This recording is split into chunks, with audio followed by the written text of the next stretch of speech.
Hey guys, it's JD from Ponzo World, and today we're unboxing and reviewing this cordless angle grinder made by Wakyme.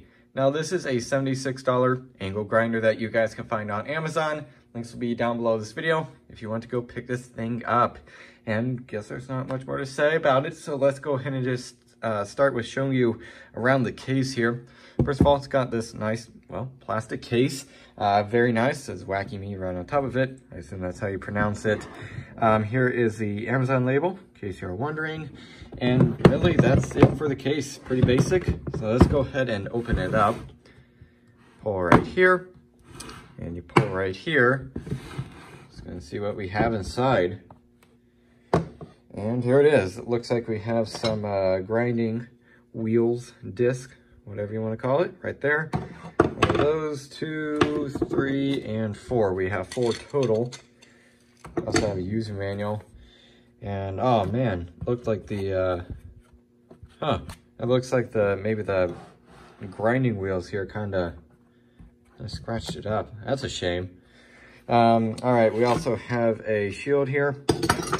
Looks like 2 batteries, very big batteries. That's where you charge it right there. Here's the other one, charger, the handle, you screw that into the side, and then I believe this is the wrench to get the, nut off of there, so then you put on a new wheel. There it is. It's gonna take out the actual tool.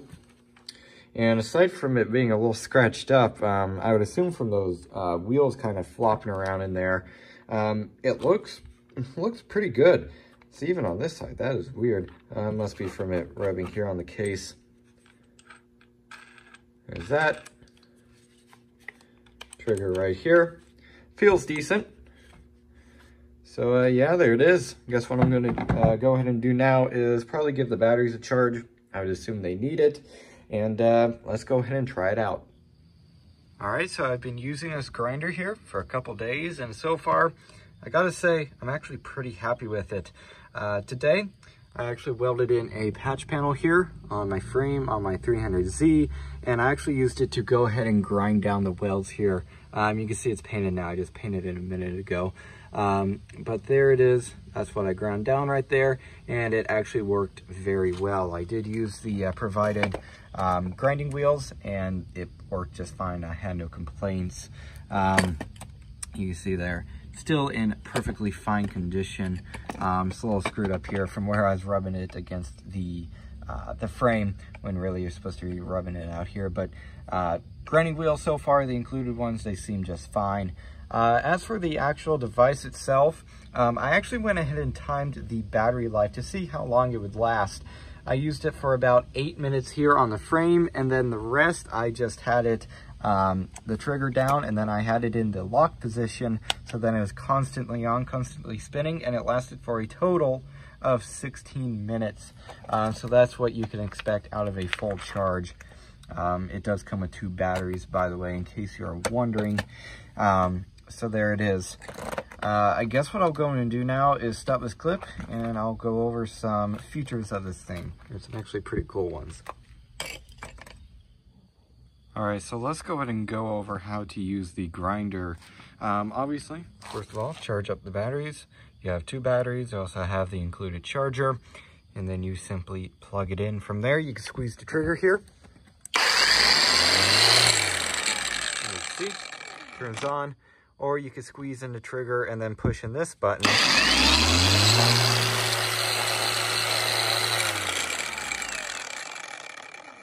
That's kind of like a lock. It makes it stay on. Also down here, you have your power levels. You can see 1 is obviously the slowest. And you have a 2nd power mode, and then you have a 3rd.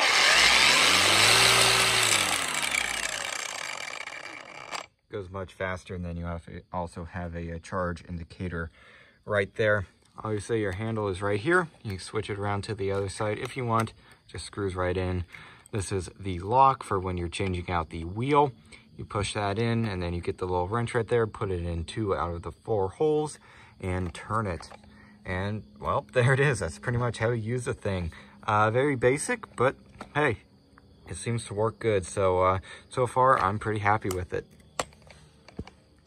All right, so I'm about to do my final opinions, but before I do that, I just wanted to add this little clip in. Whenever you're using this thing, you definitely want to go ahead and use this little shield here. Really, that's with any grinder or cutoff wheel, whatever. You really want to try and use a shield whenever you can.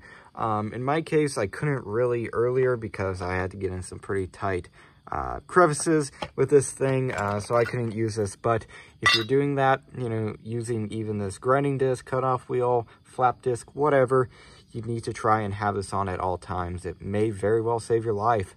When I was actually using this over there, when I was working on the frame, I actually had a face shield on, so I was plenty protected. But you know, this is definitely a good idea if you're not wearing any safety glasses or anything like that. So there it is. Let's go in and get to my final opinions.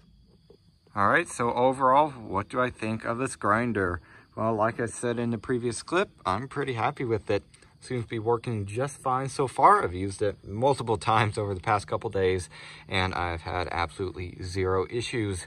16 minutes on the battery for runtime from 100% to 0 is, in my opinion, it's all right. If you're just going to do, you know, a couple of jobs around the house, you know, maybe every once in a while, this is perfect. However, if you're, you know, running a shop or something and you're constantly using a grinder, cutoff wheel, something like that, I would probably honestly go with a corded one over cordless. We actually have a corded DeWalt one, and obviously, you know, this thing has a charge indicator, has different power levels. Ours also doesn't have a lock. It's just simply, you know, squeeze the trigger and boom, it works. Obviously, like I said, it is corded. However, having a cordless one has came in handy multiple times so far. And, you know, it's just overall more convenient. So if you're in the market for a cordless grinder for, you know, relatively cheap, I do definitely recommend you check this one out. So, yeah, I guess that's really it for this video. Hope everybody enjoyed. And don't forget to like and subscribe. I'll see y'all next time. Goodbye.